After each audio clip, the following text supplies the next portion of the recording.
Hello future doctors.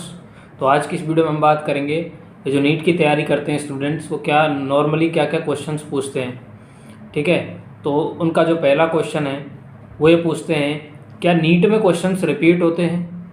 तो मैं आपको बता दूं कि हाँ बिल्कुल, नीट में भी क्वेश्चंस रिपीट होते हैं। पुराने पेपर से सीधे क्वेश्चंस रिपीट हो जाते हैं। वो थोड़ा बहुत डेटा उसका चेंज कर देते हैं और उसी क्वेश्चंस को वो दोबारा से रिपीट कर देते हैं। ठीक है, तो इसलिए आपको बोलते हैं कि 10 से 15 साल के प्रीवियस ईयर क्वेश्चंस आपको करने चाहिए।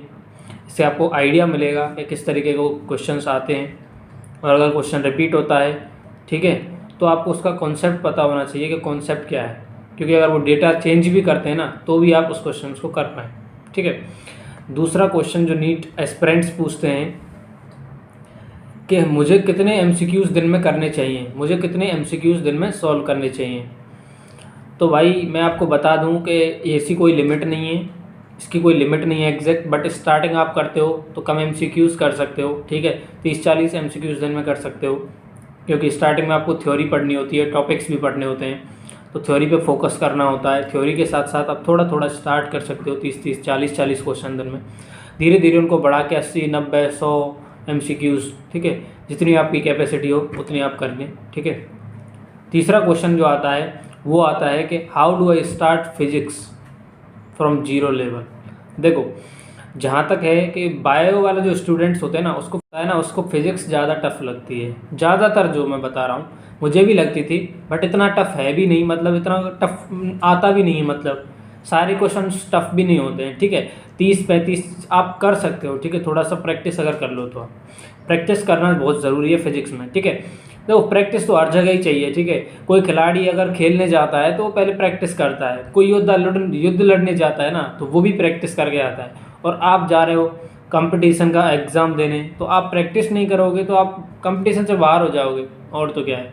ठीक है, तो अगर फिजिक्स स्टार्ट करनी है तो आप जो भी आपकी कोचिंग है, जो भी आपको नोट्स देती है, उनको अच्छे से पढ़िए। एनसीईआरटी बुक्स पढ़ना स्टार्ट करिए, एनसीईआरटी के पीछे वाले जो क्वेश्चंस होते हैं उनको सॉल्व करने की कोशिश करिए।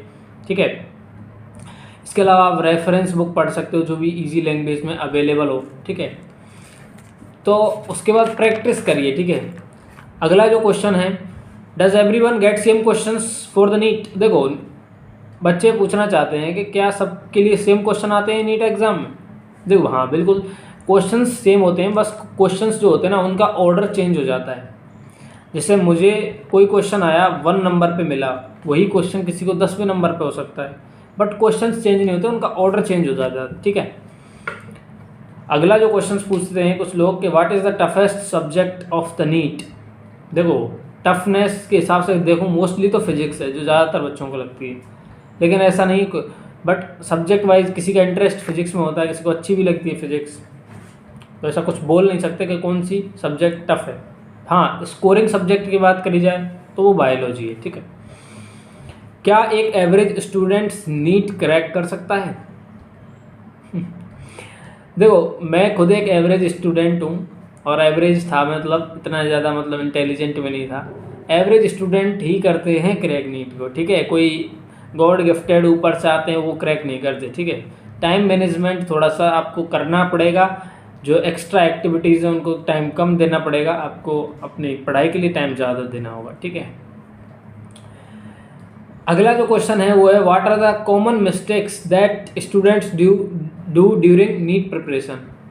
देखो, ये तो सब जानना चाहते हैं। देखो, इस मिस्टेक करना कोई गलत नहीं है, मिस्टेक करनी भी चाहिए, बट मिस्टेक्स से कुछ सीखना चाहिए, हमें उन गलतियों से कुछ सीखना चाहिए। देखो, पहली जो गलती बच्चे करते हैं वो है अवॉइड एनसीईआरटी बुक्स। देखो, एनसीईआरटी से ही आता है मोस्टली पेपर जो आता है, अब जो 2-3 साल से आ रहा है वो एनसीईआरटी बेस्ड आ रहा है। ठीक है, तो एनसीईआरटी को अवॉइड करना मतलब सिलेक्शन को अवॉइड करना है। ठीक है, खासकर बायोलॉजी केमिस्ट्री में तो एनसीईआरटी ही है सब कुछ। ठीक है, तो एनसीईआरटी को अवॉइड करते हैं तो ये बहुत बड़ी मिस्टेक होती है। ठीक है, दूसरा है स्टडिंग अननेसेसरी कंटेंट, मतलब फालतू का पढ़ना। ठीक है, अननेसेसरी, अपने को अपने सिलेबस से स्टिक रहना चाहिए, जितना सिलेबस है उससे ही अपने ज़्यादातर पढ़ना चाहिए, बट अननेसेसरी नहीं पढ़ना चाहिए।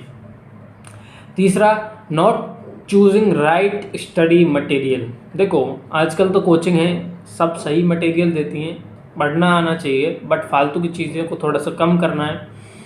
एलन एक अच्छा मटेरियल प्रोवाइड करती है, ठीक है। यूट्यूब का आप सहारा ले सकते हो, ठीक है। यूट्यूब का भी बहुत बड़ा रोल होता है, ठीक है। यूट्यूब से वीडियो आप समझने के लिए, ठीक है, फालतू टाइम वेस्ट नहीं करना उस पर, ठीक है। Social media avoid test papers. देखो टेस्ट पेपर्स को भी अवॉइड करते हैं बहुत लोग कि हम पढ़ लिया थ्योरी, ऐसे सोचते हैं थ्योरी पढ़ ली इससे तो क्वेश्चन हो जाएगा, इस टॉपिक से क्वेश्चन आएगा तो कर लेंगे, बट थ्योरी और क्वेश्चंस करना एक डिफरेंट चीज़ है, ठीक है। तो आपको फाइनली एग्ज़ाम में क्वेश्चन ही मिलेंगे, कोई थ्योरी क्वेश्चंस की फॉर्म में ही आएगी, बट इसलिए आपको क्वेश्चंस प्रैक्टिस करने चाहिए। Doing other activities. देखो अगली जो मिस्टेक है वो डूइंग अदर एक्टिविटीज़, फालतू की एक्टिविटीज़, ठीक है। फालतूपन में घूमना इधर उधर, ठीक है। तो आप पढ़ने के लिए आए हो, अगर तैयारी करनी है तो आप मोस्ट टाइम उसी में दीजिए, बाकी और एक्टिविटीज़ भी आप करते रहिए, अपनी जो हॉबी है उसको भी करते रहिए।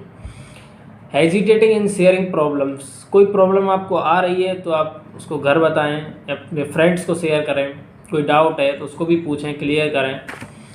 तो ठीक है, ये हैं डाउट्स, कुछ मिस्टेक्स हैं जो करते हैं बच्चे, ठीक है। आपको ये मिस्टेक्स नहीं करनी है, ठीक है। Is solving 10 years questions enough for me. क्या 10 साल के अगर मैं पेपर कर लूँ तो एनफ है। देखो इससे क्या होगा, आपको कॉन्फिडेंस बढ़ेगा, पेपर का कंसेप्ट पता चलेगा, इंपॉर्टेंट टॉपिक्स के बारे में पता चलेगा, इससे आपको कॉन्फिडेंस आएगा। पुराने जब पेपर्स दोगे उससे कंसेप्ट क्लियर होंगे, आपको कॉन्फिडेंस आएगा, ठीक है। एनफ तो कुछ नहीं है, देखो आने को तो कुछ भी आ सकता है पेपर में, हमें क्या पता क्या आएगा क्या नहीं आएगा, बट हाँ इससे कॉन्फिडेंस आएगा, एक अलग ही लेवल का कॉन्फिडेंस। और सिलेक्शन के लिए कॉन्फिडेंस ही बहुत ज़रूरी होता है, ठीक है। अब देखो मैं इस चैनल पे ना, इसको थोड़ा सा सपोर्ट कर दो चैनल को, अगर आप सपोर्ट करते हो ना तो मैं इस पर नीट की लिए रिगार्डिंग सिलेबस के रिगार्डिंग वीडियो डालना स्टार्ट करूँगा। थोड़ा सा आपका सपोर्ट चाहिए, उसके बाद डेली